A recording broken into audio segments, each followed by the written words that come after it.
2020학년도 홍익대학교 수시 전형에서는요, 명칭의 변화가 있습니다. 학생부 교과 전형이 교과 우수자 전형으로 바뀌었고, 학생부 종합 전형이 학교생활 우수자 전형과 미술 우수자 전형으로 그 유형을 조금 달리했죠.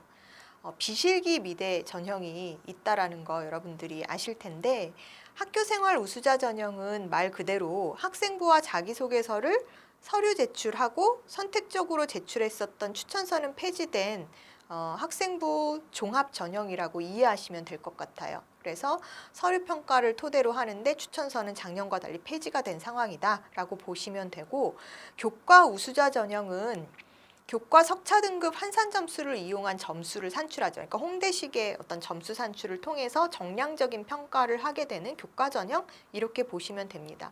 교과 100% 전형인 만큼 수능 최저가 있다라는 거 여러분들이 생각을 해주셔야 될 것 같고요.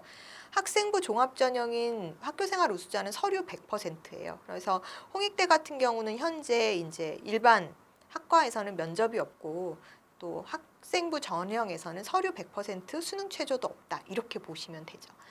지금 이제 미술 우수자 전형이라고 해서 비실기 미대 전형, 우리가 이제 이렇게 이해하고 있는 학종의 미술 우수자 전형은요, 1단계에서 교과 100으로 6배수를 선발해요. 여기서 여러분들이 체크를 해두셔야 되는 게 학생부 서류 종합 평가가 아닌 교과 100으로, 그러니까 일단은 내신 성적으로 6배수, 10명을 선발하면 60명을 먼저 선발을 한다라는 것이죠.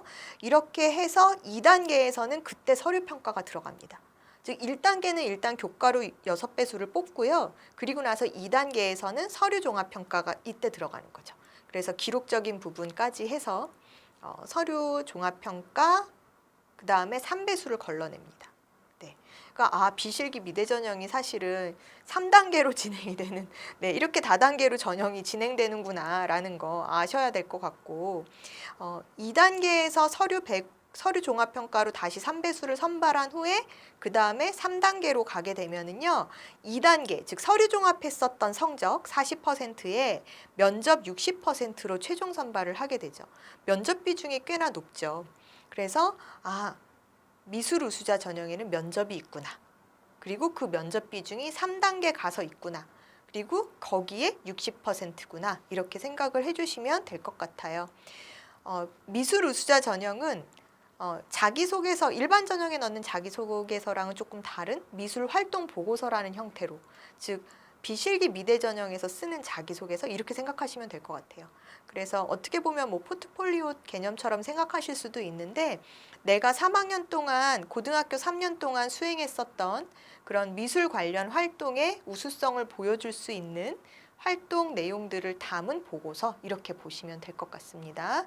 홍익대 미술활동 보고서는 그렇기 때문에 미대에서 자소서를 대체할 수 있는 서류, 그리고 미술활동 보고서를 철저하게 준비했었던 학생들이 경쟁을 하게 된다라고 보시면 되죠. 논술 전형은 교과 40에 논술 60%, 이렇게 진행이 된다라고 보시면 되고요. 수능 최저 기준은 전형마다 다르게 설정이 되어 있습니다. 미술 우수자의 경우 세계합 8 이렇게 설정이 되어 있기 때문에 평균, 그러니까 수능 성적으로 치면 평균 한 2.5등급 선이어야 미대를 지원할 수 있다. 그러니까는 미술 비실기 전형으로 홍대를 지원하는 학생들은 사실은 수능 최저까지도 염두에 두고 공부를 해줘야 된다라고 보시면 될 것 같습니다. 학종의 서류 평가는 학업 역량, 전공 역량, 발전 가능성, 인성, 이런 부분을 골고루 평가한다라고 보시면 되고요. 디자인, 경영, 융합 학부의 경우 학업 성취도와 발전 가능성, 인성을 평가해요. 그러니까 이 부분에서는 뭐가 빠지죠? 전공 역량이 빠진다라는 거, 이렇게 이해하시면 되죠. 그러니까 꼭 전공하고 관련한 뭔가 없다 하더라도 한번 도전해 볼 수 있는 부분이 있다라고 보시면 될 것 같습니다. 최저 기준이 전형마다 다르다고 말씀드렸는데요. 보통 일반 그냥 인문계열이나 이런 전형에서는 세계합 6 이내 이렇게 최저가 설정이 되어 있어요. 평균 2등급선 이렇게 보시면 될 것 같고요. 미술 우수자 전형만 조금 다른 부분이 있다. 아까 체크한 바와 같이 그렇게 이해하시면 될 것 같습니다. 홍익대 2020학년도 전형을 이제 정리를 하면서 우리가 2020학년도에 입시가 치러지는 일정에 대해서도 한번 체크를 해보려고 합니다. 지금 수시 모집 원서 접수가 이제 9월 10일까지 해서 마무리가 되고 전형 기간 자체는 이제 12월 9일까지. 그러니까 이런 전형 기간은 뭐냐 하면 학생부 종합 전형의 1단계 발표, 2단계 면접, 그다음에 뭐 교과 전형의 면접, 발표, 논술고사 뭐 등등등이 다 학교별로 치러지는 그 기간을 말하죠. 그래서 보통 수시가 원서 접수를 이제 끝으로 해서 9월 11일부터 12월 9일 최종 합격자 발표가 나는 최종 면접과 최종 합격자 발표가 나는 것까지 보통 제가 알기로 12월 초까지는 그래도 면접고사들이 진행이 되는데 그 이후에는 이제 합격자 발표가 순차적으로 나오기 시작합니다. 대학 수학능력 시험은 올해는 11월 14일 목요일에 실시가 되고요. 이 수학능력 시험의 성적 발표는 12월 4일에 있습니다. 그러면 수학능력 시험의 성적 발표가 나는 12월 4일부터 이제 여러분들은 정시에 대한 전략을 세우게 되는데요. 가채점 결과보다는 그래도 성적 발표가 난 후에 정확한 결과를 통해서 내가 지원 가능한 대학 학과선, 가군, 나군, 다군에 어떤 전략을 세워서 지원을 할지 모색하게 되죠.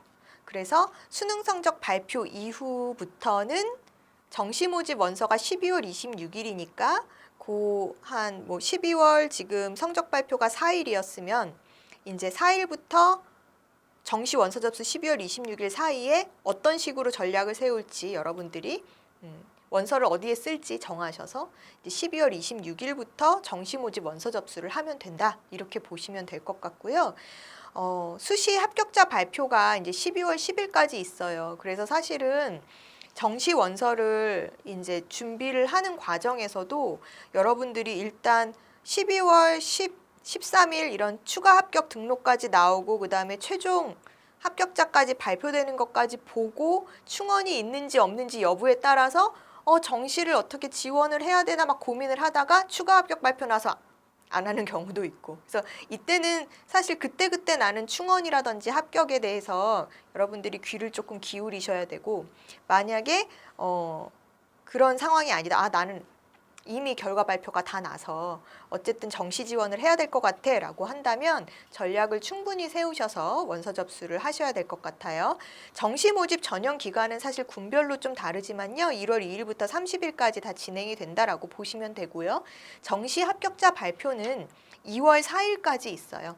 그리고 등록이 2월 5일부터 7일까지 있기 때문에 사실 이 이후에도 충원, 즉 등록 미달에 따른 등록 미충원의 미등록에 따른 충원이 계속 나올 수 있다라는 거 생각하시면 될 것 같습니다. 그래서 2월 한 중순이나 말까지도 추가 합격이 진행되는 경우도 있으니 여러분들이 2월 달까지는 그래도 입시 결과를 끝까지 봐야 된다라고 생각해 주시면 될 것 같아요. 가끔 이런 거 물어보시는 경우 있어요. 제가요 수시 원서를 접수를 했는데 수능을 너무 잘 봤어요. 그래서 수능을 너무 이거는 학교선이 달라질 것 같아요.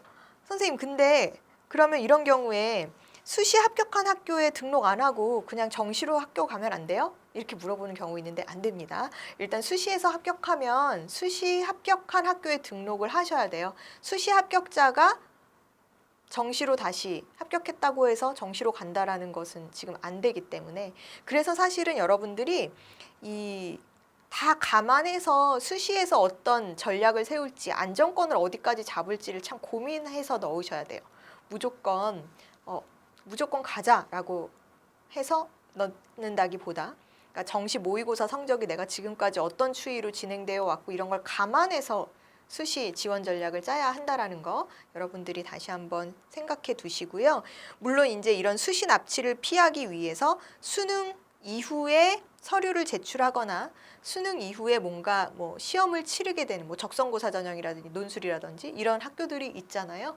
그런 경우에는 시험 응시를 안 하거나 서류 제출을 안 하면 불합격이기 때문에 여러분들이 만약에 수능 당일날 수능을 보고 나서 내 예감이 가채점 결과가 훨씬 모의고사보다 좋을 것 같고 내가 수능 이후에 치러지는 대학선보다 더 높여질 수 있을 것 같아 라고 하면 그렇게 전략을 세우시는 것도 방법이시겠죠.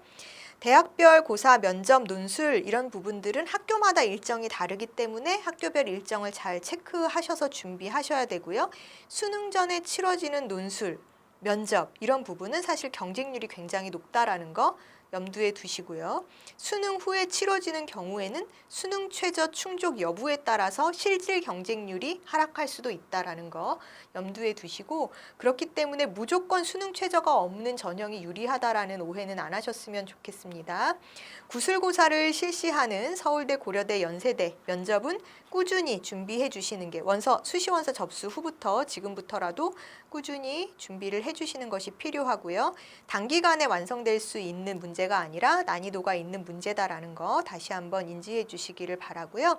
기출문제 풀어보는 연습을 한 후에 1단계 합격자 발표가 나면 실제 면접일 그 직전에는 예상 문제를 가지고 마지막 실전 연습을 하는 것을 권해드립니다. 그런 연습이 좀 필요하겠죠? 네.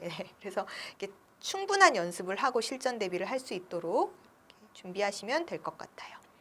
그리고 서류 기반의 면접은 예상 질문을 충분히 뽑을 수 있어야 된다는 거 여러분들이 염두에 두시고, 내 서류를 내가 평가자의 입장에서 어떤 질문을 뽑아낼지 고민을 하셔서 면접 준비를 하시면 최종적으로 좋은 결과가 있지 않을까 하는 생각입니다.